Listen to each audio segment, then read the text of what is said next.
Anyway, oh, woo! Hey, friends, it's me. Today I would like to talk about stomach pain, um, in IBS, colitis, Crohn's, any of the intestinal issues. And I understand that I was actually talking to Aaron right before I started this, and I said, you know what, bro, I don't know if I'm going to put all of these together, but then I said, you know what, I think I will. Um, the reason I wouldn't put them all together is because IBS doesn't necessarily mean that you are dealing with an inflammation response. And the only reason I preface that is because in me telling you one of the better ways to deal with some of these longer term stomach issues that we have been dealing with for our whole lives is to be consistent with CBD. It's going to be funny because you guys are going to hear me say this way more during this segment than anything. A consistency of CBD, especially for people who have inflammatory issues in the intestinal tract, is it's a godsend, right? CBD has to be the thing that we use with consistency. The other thing that I would also tell you and I would like to see more to keep that in your body as a consistency. I always say an edible form of this is the way. If you can get something with CBD and THCA, you're only helping your cause. Both very good for anti inflammatory. I also like the idea of going through the stomach more than going through methods like an inhalable or a tincture, though both of them are very quickly alleviating of some of the pain, right? It's a kind of quick breakthrough fuck it all. Um, Tincture is a little bit slower, but definitely inhalation for the breakthrough. They're very comfortable immediately. They may not be the long term gratifier, especially for people who are dealing with intestinal issues or whatever. To smoke something and to get that coughing response can cause constriction in different parts of our all the way through our system. So it can be mildly irritating. Where depending on what you're dealing with, I also greatly recommend, and I this is the key point that I hope everybody takes from this. Suppositories are there's such a viable method of ingestion, and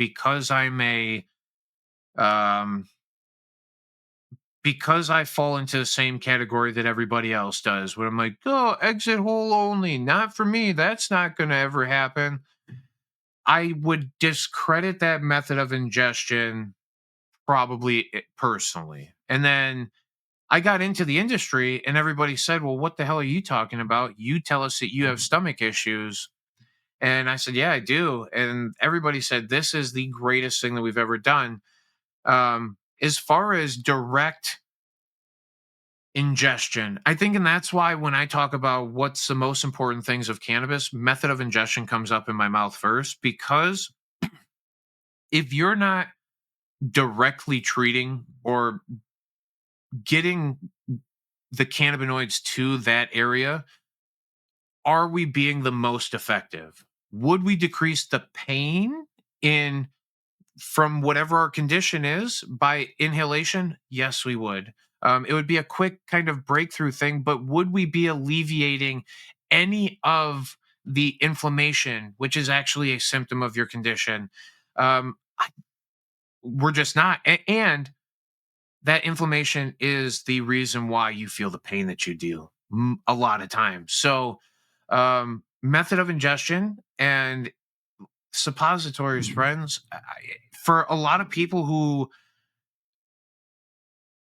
are intimidated by hearing it or find it laughable to say, that's okay. I'm not like, this segment might not be for you, but for anybody who literally has suffered any form of in, intestinal or stomach, period, right? Like, I've seen a lot of females actually have very good success from using uh, suppositories for cramps, for monthly cramps and stuff. So there's a lot of different ways to get comfort from cannabis. And through inhalation, will we get some pain relief? Maybe, right? And will it be just that quick kind of F it all that maybe some of us are very comfortable with seeking? It is a breakthrough comfort.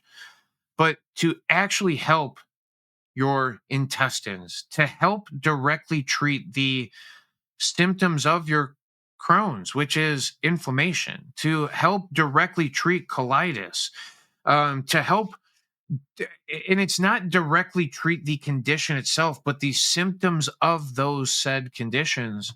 I beg everybody out there to not laugh so much at suppositories. Um, for people with these conditions, for the love of God, please don't discredit this. It's one of the wildly. I, the first time I mentioned it to, and there's one person who sticks out in my mind.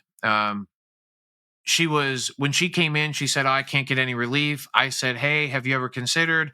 And it's hard to have that conversation as a big bearded male to a female. Anyway, she said, I haven't, but now that you're even willing to mention, like, should I really consider it?" And I said, honestly, the people who come through here, they rave about it. I think it's one of the coolest things.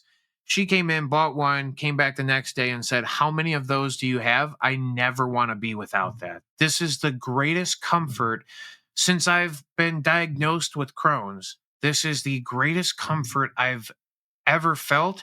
And it wasn't just a, like, oh, quick little relief. Like, I always anticipate waking up the next morning going, okay, it's back again or whatever. She said, when I woke up this morning and I was still comfortable, I had to come here first. This is the first thing I wanted to do. Let me get more of those. And I was like, okay, just make sure, it's like, make sure you properly use. And that's why I beg everybody, um, know your methods of ingestion, know how much you might need to consume. And I say methods of ingestion because timing's all involved in that. How much you might consume has to do all with what cannabinoids might be effective when you're doing it. Terpenes do kind of matter, but it depends on what response we're trying to, uh, you know, get out of it, right? If you wanted my humble, beta caryophyllene, and this is why expert level cannabis knowledge is terpenes. Beta caryophyllene is very effective at inflammation reduction. It actually binds with our CB2 receptors, helping to invoke the response of inflammation reduction. And I don't know that I would tell you peppercorns in a suppository is the way, right? Doesn't feel, I don't know why. In my brain, I'm like, that, nah, we're okay. We'll just go with nah, I don't even know. All right. The blueberry ones. Get you the blueberry ones. Anyway, thanks for tuning in to this thing. Thanks for letting me rant about what I think. And it's not what I think, friends. It's literally what I've been able to witness with. Again, I've sat across from thousands of patients, hundreds of different conditions, I would say. And it wasn't like any one thing was the consistency, right? Like, but try things out and understand um methods of ingestion, cannabinoids, and you always have me if you've got any questions. Thanks again. Golly.